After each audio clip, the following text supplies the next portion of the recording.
जय माँ गंगे। पाप नाशिनी गंगा मैया आप सभी के जीवन में अपार खुशियां लेकर आएं। मान्यता है कि ज्येष्ठ मास के शुक्ल पक्ष की दशमी को ही माँ गंगा का धरती पर अवतरण हुआ था।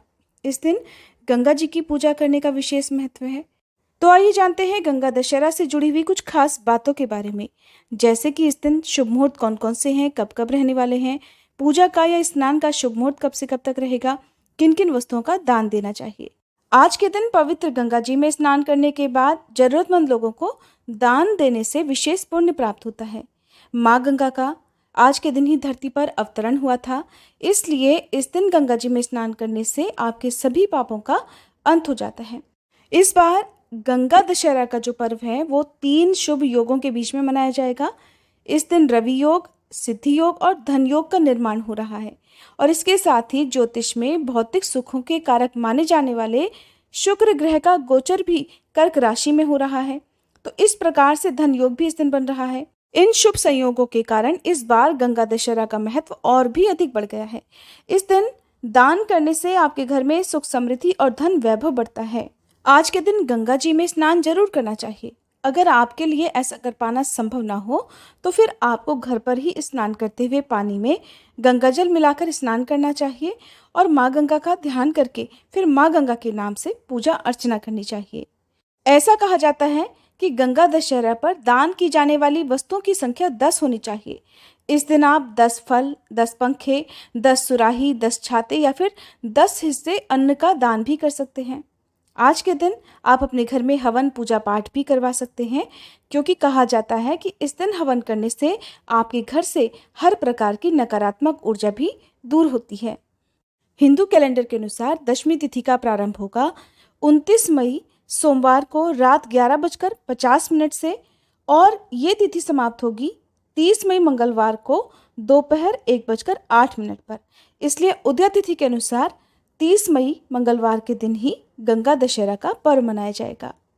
आज के दिन सुबह सूर्योदय का समय रहेगा 5:45, सूर्यास्त का समय रहेगा शाम 7:03 और इसके अलावा जो ब्रह्म मुहूर्त का समय होता है, जो कि पवित्र नदियों में स्नान करने के लिए सर्वोत्तम माना गया है, उसका समय रहेगा सुबह 4:08 से 4:56 तक। और इसके अलावा अभिजीत मुहूर्त का समय रहेगा सुबह 11:57 से दोपहर 12:50 तक। अभिजीत मुहूर्त में किया गया दान अखंड सौभाग्य की प्राप्ति कराने वाला और सभी प्रकार के सुखों को प्रदान करने वाला होता है। आज के दिन आप जो भी दान पुण्य करना चाहते हो वो दशमी तिथि समाप्त होने से पहले पहले तक कर सकते हैं। माँ गंगा अपने भक्तों के सभी पापों को दूर करने वाली है। साथ ही आज के दिन यदि कुछ खास उपाय कर लिए जाएं तो उससे धन संबंधी परेशानियां भी दूर हो जाती हैं। जैसे आपकी नौकरी या व्यापार में परेशानियां आ रही हों तो गंगा दशहरा के दिन आप मिट्टी का एक घड़ा लेकर उसमें गंगा जल की कुछ बूंदें और थोड़ी शक्कर डालें। उसके बाद उस घड़े में पानी भरकर किसी जरूरतमंद व्यक्ति को आप दान में दे दें। अगर कोई दान में ना ले पाए तो आप इस घड़े को चौराहे पर, आसपास किसी सार्वजनिक जगह पर भी रख सकते हैं। आज के दिन भगवान शिव की पूजा करनी चाहिए। शिवलिंग का गंगा जल से अभिषेक करने पर घर की सभी नकारात्मकताएं दूर हो जाती हैं। आपको क्या करना है कि आज के दिन शिवलिंग का अभिषेक करें और उसमें से थोड़ा सा जल बचा लें। वापस आकर पूरे घर में उस जल से छिड़काव करें। ऐसा करने से हर प्रकार की नेगेटिविटी दूर होती है और धन से जुड़ी समस्याएं भी दूर हो जाती हैं।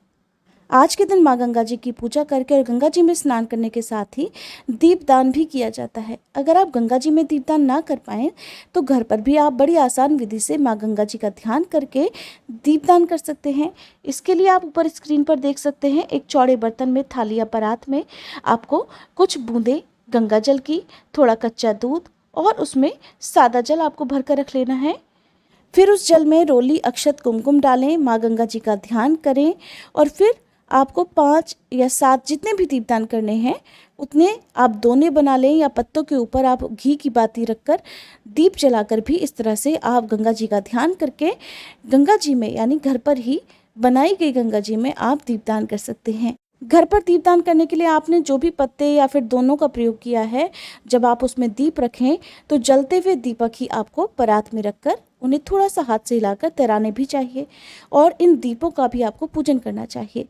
माँ गंगा से क्षमा याचना करते हुए प्रार्थना करनी चाहिए कि आज के दिन घर पर ही किए गए दीपदान को माँ गंगा स्वीकार करें। ये थी आज की वीडियो। उम्मीद है जानकारी आपको पसंद आई होगी। और आज गंगा दशहरा के दिन सुनी जाने वाली जो पवित्र कथा है वो भी हमारे चैनल पर सुनाई जाएगी। अगर आपको कथाएं सुनना पसंद है तो आप इस कथा को भी जरूर सुनिएगा।